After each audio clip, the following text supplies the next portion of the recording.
I rise today to express my disappointment, both in the final version of the supplemental spending bill that we expect to consider today and in the process that led to this badly flawed bill. Now, those two concerns, Mr. President, are linked because of the flawed procedure that the Senate adopted when we passed a sham supplemental bill last week without debate or amendments, helped grease the wheels for a final bill that contains no binding language on redeployment.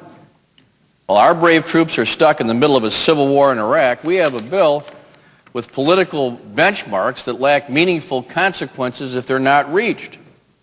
Legislation as important as this funding bill should have been openly considered in this body. I'm talking about an open and on-the-record debate with amendments offered and voted upon. That's the way the Senate is supposed to operate. I share the desire of my colleagues to pass this important bill as quickly as possible, but that was no excuse for us avoiding our responsibilities as legislators.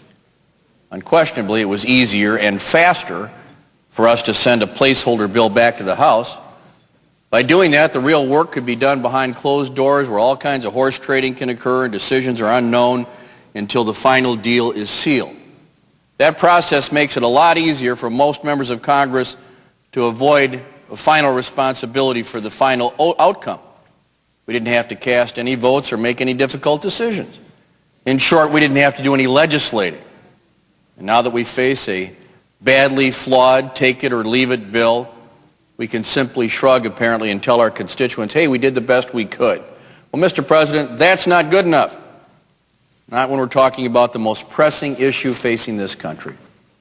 In the 5 months we've been in control of Congress, a unified Democratic caucus, with the help of some Republicans, has made great strides toward changing the course in Iraq. We were able to pass a first supplemental bill supported by a majority of the Senate that required the phased redeployment of our troops to begin in 120 days. And last week, a majority of Democrats, supported ending the current open-ended mission by March 31st, 2008. It's been almost 1 year since 13 senators supported a proposal I offered with Senator Kerry that would have brought our troops out of Iraq by this summer. Now, 29 senators support an even stronger measure enforced by Congress's power of the purse to safely redeploy our troops. Unfortunately, Mr. President, after that strong vote, we are now moving backward. Instead of forcing the President to safely redeploy our troops, instead of coming up with a strategy providing assistance to a post-redeployment in Iraq, and instead of a renewed focus on the global fight against al-Qaeda, we are faced with a spending bill that just kicks the can down the road and buys the administration time. But why, I ask you, would we buy the administration more time? Why should we wait any longer? Since the war began in March 2003, we have lost more than 3,420 Americans, with over 71 killed since the beginning of this month. Last month, we lost over 100 Americans. Last weekend, the media reported that 24 bodies were lying in the streets of Baghdad, all of whom had been killed execution style. 19 of them were found in parts of the city where the troops have surged. The administration's policy, Mr. President, is clearly untenable. The American people know that, which is why they voted the way they did in November. They want us out of Iraq, and they want us out now.